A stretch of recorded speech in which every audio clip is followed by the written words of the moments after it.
বন্ধুরা, আজকের পোস্টে কিন্তু আমরা দেখে নেব মহাকুম্ভ থেকে ফেরার পথে আমাদের তোলা কিছু দৃশ্য। চলো আর দেরি কেন। রবিবার রাতে মহাকুম্ভে স্নান সেরে আমরা কিন্তু ফিরে রওনা হয়েছিলাম বাড়ির পথে। আর ঠিক এই জায়গাতেই আমরা দুপুরবেলা দাঁড়িয়েছিলাম আমাদের রান্নাবান্না করে নেওয়ার জন্য। ইউপি পেরিয়ে বিহারের পথে আরা জেলার প্রান্তিক একটা গ্রাম, আর তারই এখানে রাস্তার হাইওয়ের ধারেই এই সুন্দর মন্দিরটি ছিল, যেখানে আমরা দাঁড়িয়ে পড়েছিলাম আমাদের সমস্ত সরঞ্জাম নিয়ে রান্নাবান্না সেরে নেওয়ার জন্য। এই দেখো কী সুন্দরভাবে আমরা কিন্তু সাজিয়ে নিয়েছি, আমাদের রান্নাবান্না শুরু হতেই চলেছে। আর এখানে কিন্তু আমরা আজ দুপুরবেলা খাবার দাবার সেরে আবার বাড়ি ফেরার পথে রওনা হব। ঠিক তো?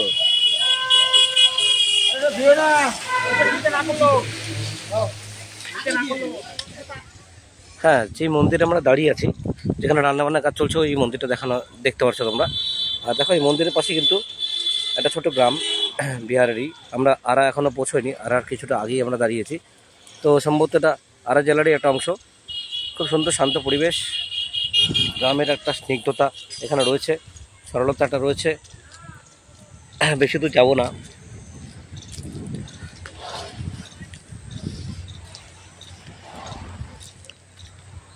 তবে গ্রামের একটা সরলতা এখানে প্রতিটা পদক্ষেপে, প্রতিটা জায়গায় বোঝা যাচ্ছে।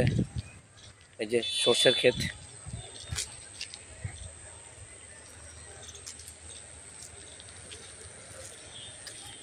ছবির মতন মুগ্ধ করা এক পরিবেশ এখানে এই গ্রামটায়।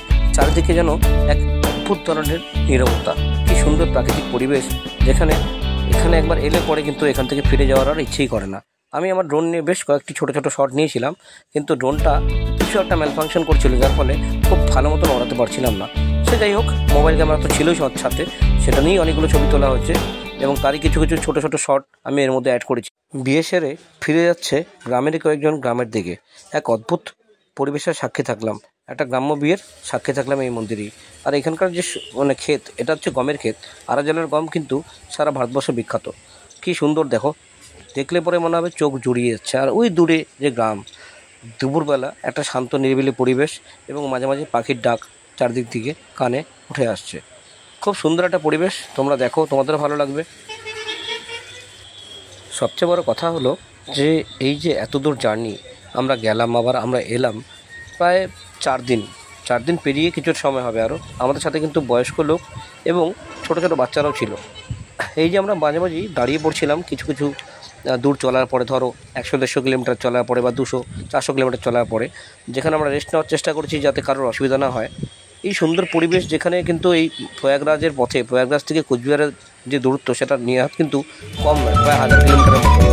আর তারই মধ্যে যে আমরা বিভিন্ন জায়গায় দাঁড়িয়েছি, বিভিন্ন জেলার আলাদা আলাদা কালচার দেখলাম, বিভিন্ন নতুন নতুন জায়গার সাক্ষী হতে পারলাম, চোখে দেখলাম, বাচ্চারা অনেক কিছু দেখলো।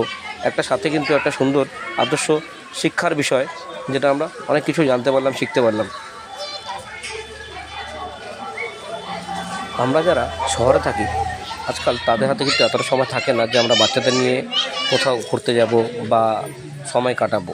আমরা পার্কে যাই হয়তো, বা ঘুরতে গেলে কোথাও অফবিটে ঘুরতে যাই পাহাড়ে বা সমুদ্রে। কিন্তু এই যে এখানকার পরিবেশ দেখো, সন্ধ্যা আরতি চলছে। আর যে পুরোহিত মশাই ছিলেন রান্নাবান্নার পরে, তিনি বলেছিলেন যে ওখানে যে সন্ধ্যা আরতি হচ্ছে সেটা যেন আমরা দেখে যাই, কারণ এখানে খুব বেশি লোক আসে না। আর তিনি খুবই খুশি হয়েছিলেন যে আমরা গিয়েছিলাম, ওখানেই আমরা রান্নাবান্নার জন্য ওই মন্দিরটার প্রাঙ্গণটাকে বেছে নিয়েছিলাম। এবং দেখো সবাই কিন্তু একসাথে সম্মিলিতভাবে এইখানে এই আরতিতে অংশগ্রহণ করেছে। যাই হোক, ফেরার পালা, এখন বাসে উঠবে সবাই। বাসে উঠে আমরা আবার রওনা হব।